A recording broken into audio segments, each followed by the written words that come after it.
Hello, my name is Aditi Sundan. I'm a Senior Communications Associate at WRI India.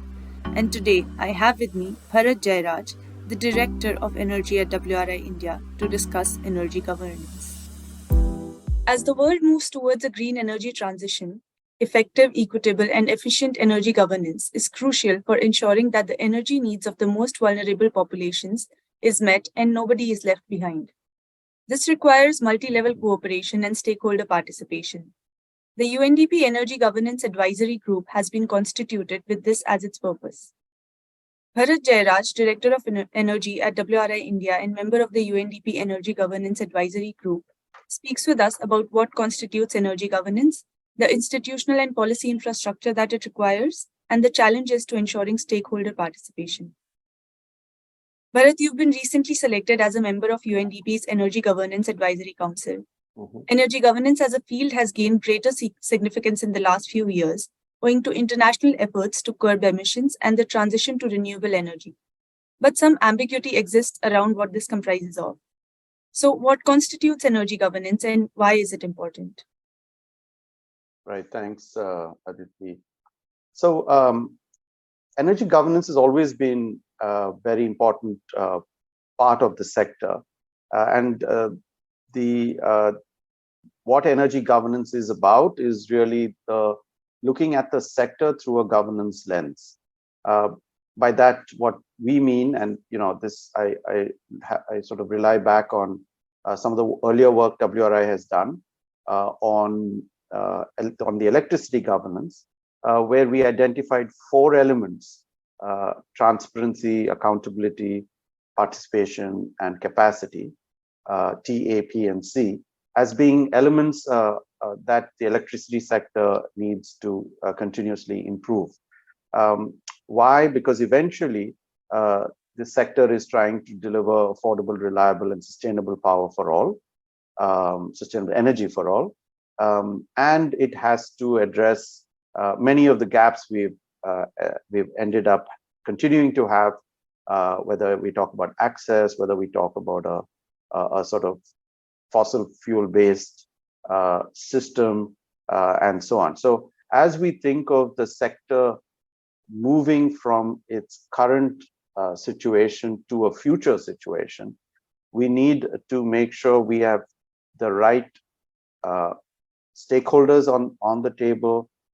We have the right mechanisms to ensure that eventually we are moving all of society, and the governance approach allows us to focus not just on the what of the decisions, which is typically where we talk about fossil fuel to renewables based.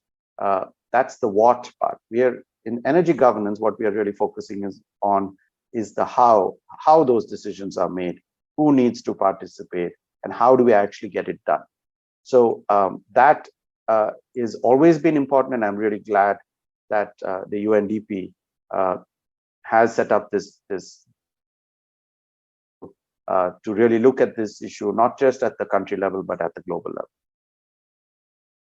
At the level of policy infrastructure and regulatory framework to ensure effective energy governance, how is India positioned? Where is it headed, and what are the milestones that we need to be working towards?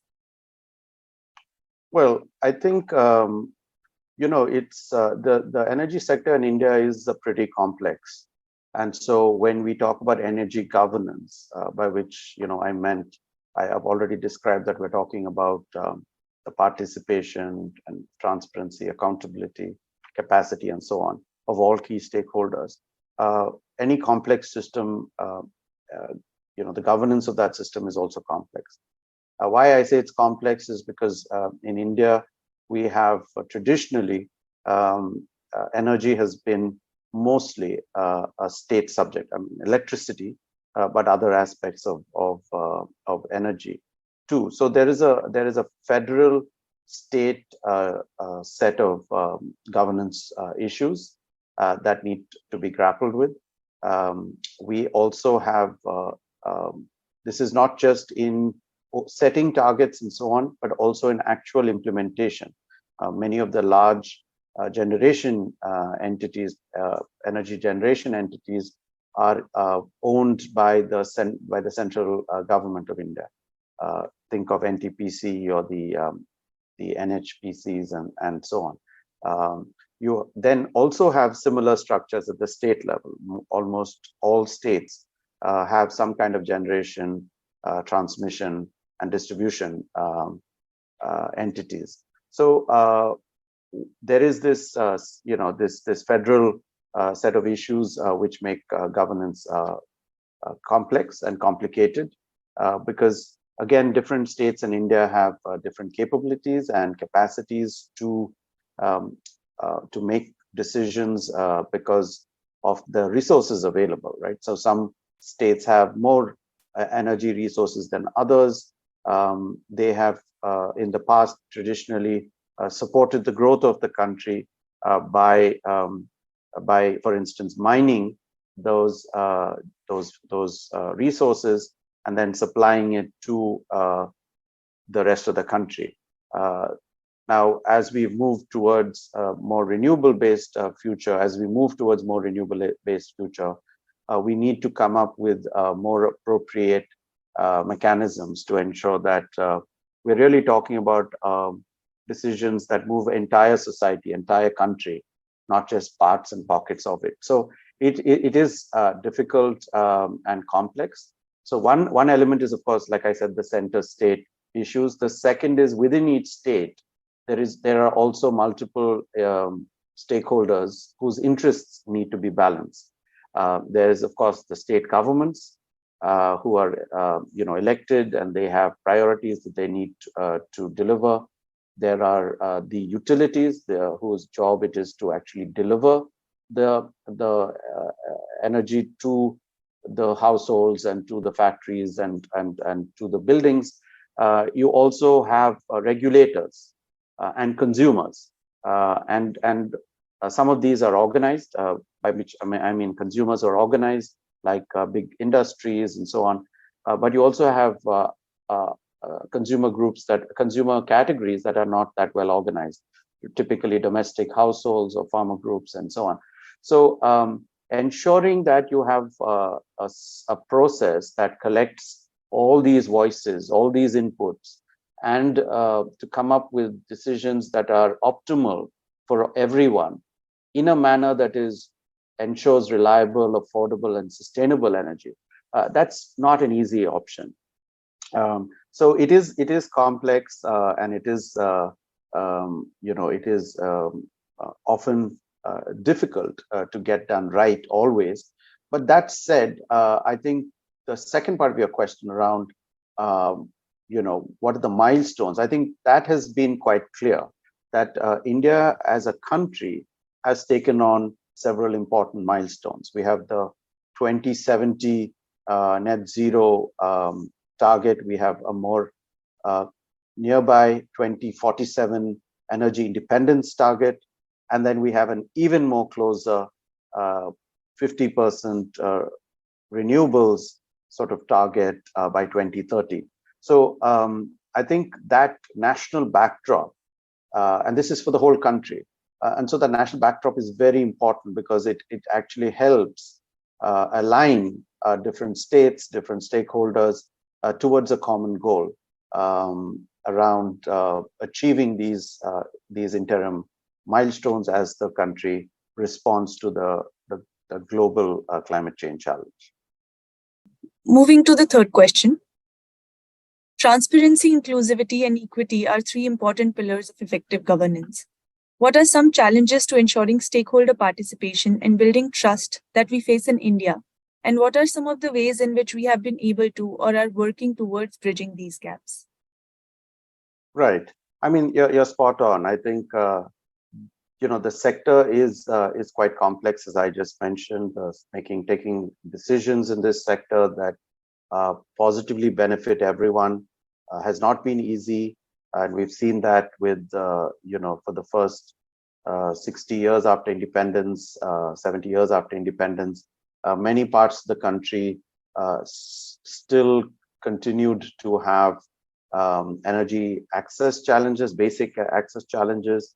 A lot of that has been overcome with significant household electrification programs run by the national government and support with the state governments. But reliability is still a concern. And of course, affordability is a challenge, not because of the sector, but because really we're talking about large, that issues around poverty and unemployment, which have not been fully addressed. So it's therefore very critical that equity and inclusivity are very integral and made integral to the way we make sectoral decisions. So, like I said, I think the sort of four elements that we have tended to focus on, which is T, A, P, and C, or TAP C, transparency, accountability, participation, and capacity. These are very important because it sort of, in a sense, starts with transparency, right? You need to be able to open access to documents, to data, to analysis that tells us where are the gaps, what are the challenges, and that's sort of step one.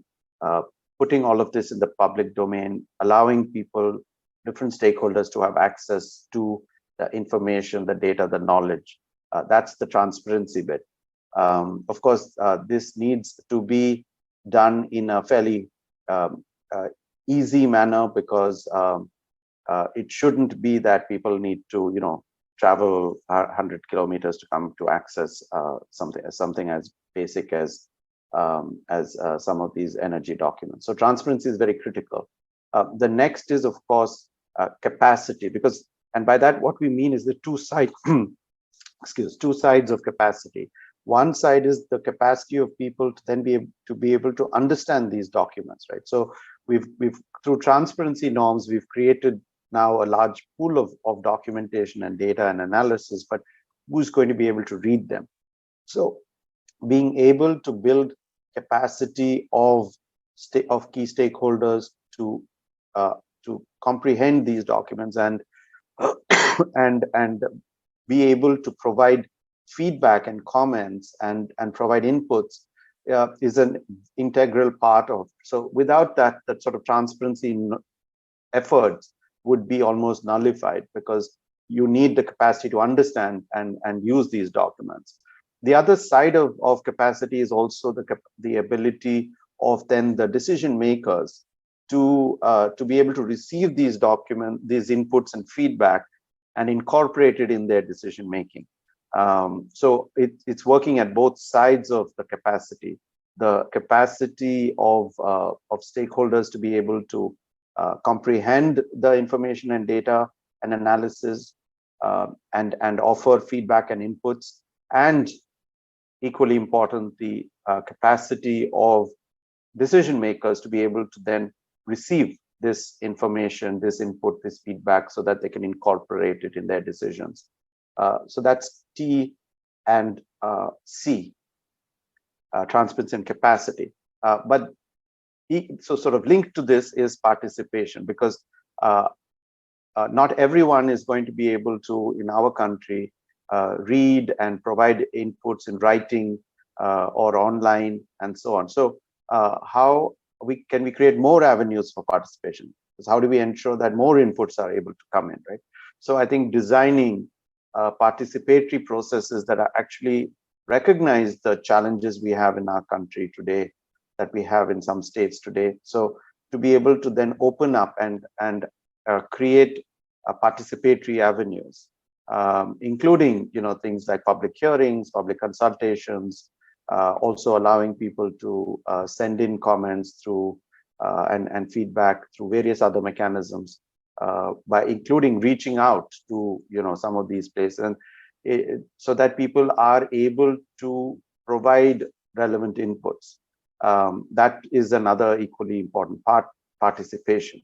And then the fourth is accountability, and that's where you sort of close the loop, because we started with opening up the information and data where people have now understood what it is, have discussed it, provided feedback, and through mechanisms of participatory mechanisms, But now the question is, what do you do with this information? And so that part around accountability and creating mechanisms that ensure that the feedback provided doesn't find its way to the dustbin, but receives due acknowledgement and recognition, and where it is relevant, of course, include it in the decision, right? Include it in the way we are taking decisions. So I think this is the sort of ideal process, and much of this we have been trying to do in our work as WRI. And again, it's not about creating referendums or organizing massive stakeholder conversations and so on, but there will be different types of decisions that need different types of such inputs, and so deciding also which ones are more important. So clearly, if you see what's happened over the years, the one conversation that most people are interested in is tariffs, right? What is my electricity tariff going to be? What is that, and how can I participate in it? But that's not the only decision that impacts people's lives. Reliability and quality of supply is equally important, because if you only get 4 or 8 or 20 hours of power every day, then you end up actually making alternative arrangements, or you end up, if you can't afford it, then you don't have any alternatives. So quality of supply is an equally important thing, not just about our tariffs, but the challenge of getting large groups of people to understand how to comprehend quality of supply issues. How do you address them? I think that those are sort of challenges that continue to be around. And I think some regulators have done a better job of addressing it. Some utilities have taken this head on.